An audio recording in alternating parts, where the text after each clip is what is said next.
Saya Fikri Agnesarundi.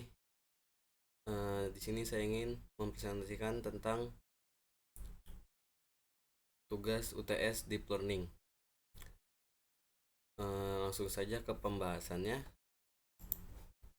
Yang pertama itu definisi dari neural network. Neural network merupakan metode artificial intelligence yang konsepnya meniru sistem jaringan syaraf yang ada pada tubuh manusia, di mana dibangun node-node yang saling berhubungan dengan yang lainnya.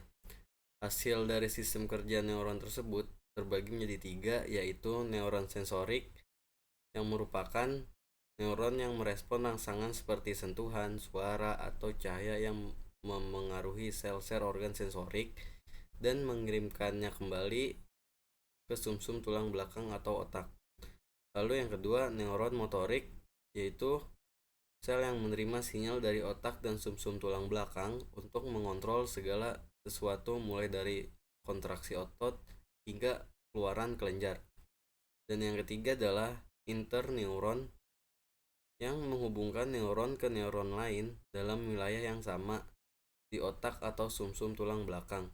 Sekelompok neuron yang terhubung disebut sirkuit syaraf. Lalu peran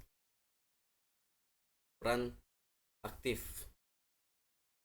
Pengertian aktif adalah istilah umum yang merujuk kepada suatu yang sedang dan dapat bergerak, bekerja, atau menjalankan fungsinya. Sesuatu yang aktif dapat ditenggarai dengan pergerakannya secara mekanik maupun manfaatnya secara fungsional benda yang dimaksud. Lalu definisi supervised learning dalam bahasa Indonesia adalah pembelajaran yang ada supervisornya. Maksud di sini adalah supervisornya adalah label di tiap datanya. Label maksudnya adalah tag dari data yang ditambahkan dalam machine learning atau model. Jika pada supervised learning komputer dituntun untuk belajar, maka pada unsupervised learning komputer dibiarkan belajar sendiri. Kemudian proses supervised learning, contohnya pada gambar kucing, di tag kucing di tiap masing-masing image kucing, dan gambar anjing di tag anjing di tiap masing-masing gambar anjing. Machine learning kategori dapat berupa classification, anjing, kucing, beruang, dan sebagainya, dan regeneration, berat badan dan tinggi badan, dan sebagainya. Supervised learning banyak digunakan dalam memprediksi pola di mana pola tersebut sudah ada contoh data yang lengkap. Jadi pola yang terbentuk adalah hasil pembelajaran data lengkap tersebut. Unsupervised learning adalah suatu prosesnya, yaitu suatu pusat pembelajaran ingin melakukan bongkar muat terhadap suatu truk berisi sepatu campur. Agar dapat dijual, sepatu-sepatu tersebut perlu dikelompokkan brand dan ukurannya. Dalam hal ini, pihak pusat perbelanjaan tidak perlu memasukkan datanya terlebih dahulu, karena data yang ada di lapangan saat itulah yang langsung diproses untuk mengelompokkan sepatu-sepatu tersebut sesuai brand dan ukurannya. Lalu fungsi supervised learning. Supervised learning mempunyai input dan output yang dapat dibuat menjadi suatu model hubungan matematis hingga mampu melakukan prediksi dan klasifikasi berdasarkan data yang telah ada sebelumnya. Lalu fungsi unsupervised learning yaitu tidak menggunakan data latih atau data training untuk melakukan prediksi maupun klasifikasi. Berdasarkan model matematisnya, algoritma ini tidak memiliki target variabel.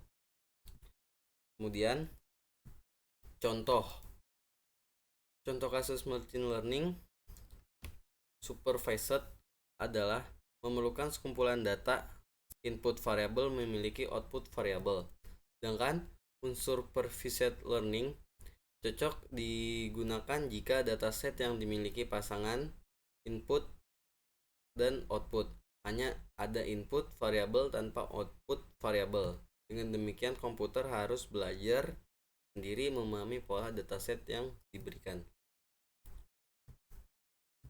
Lalu bagaimana machine learning muncul sebagai bagian dari AI? Machine learning atau bisa disebut juga dengan ML menurut SAS adalah metode analisis data yang mengotomatiskan pembuatan model analitis. Machine learning merupakan cabang dari artificial intelligence berdasarkan gagasan bahwa sistem dapat belajar dari data, mengidentifikasikan pola, dan membuat keputusan dengan intervensi manusia yang manual. Kemudian, pengertian deep learning. Deep learning atau sering dikenal juga dengan istilah pembelajaran struktural mendalam atau pembelajaran hierarki adalah salah satu cabang dari ilmu pembelajaran mesin atau machine learning yang terdiri dari algoritma pendekatan abstraksi tingkat tinggi pada data menggunakan sekumpulan fungsi transformasi nonlinier yang ada yang dan ditata berlapis-lapis dan mendalam. Lalu peranan transformer dalam deep learning. Peranan transformer adalah untuk membuat banyak orang memperoleh tools yang tepat dalam riset, coding, maupun pengembangan machine learning. Peranan keras. Peranan keras dalam deep learning adalah untuk mensederhanakan implementasi algoritma-algoritma deep learning di atas TensorFlow. Lalu perbedaan antara TensorFlow dan keras. TensorFlow adalah salah satu dari beberapa library yang dikhususkan untuk melakukan perhitungan matriks multidimensi yang mana disebut juga tensor secara optimal. Sedangkan keras adalah library neural networks yang bersifat high level dan dibentuk di atas library lain. Dia membutuhkan library pengolah tensor sebagai backend-nya.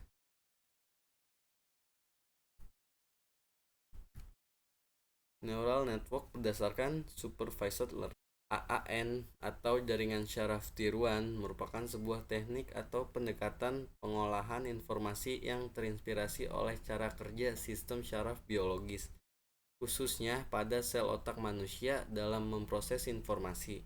Elemen kunci dari teknik ini adalah struktur sistem pengolahan informasi yang bersifat unik dan beragam untuk tiap aplikasinya. Mungkin sekian saja dari saya. Kurang lebihnya mohon maaf. Wassalamualaikum warahmatullahi wabarakatuh.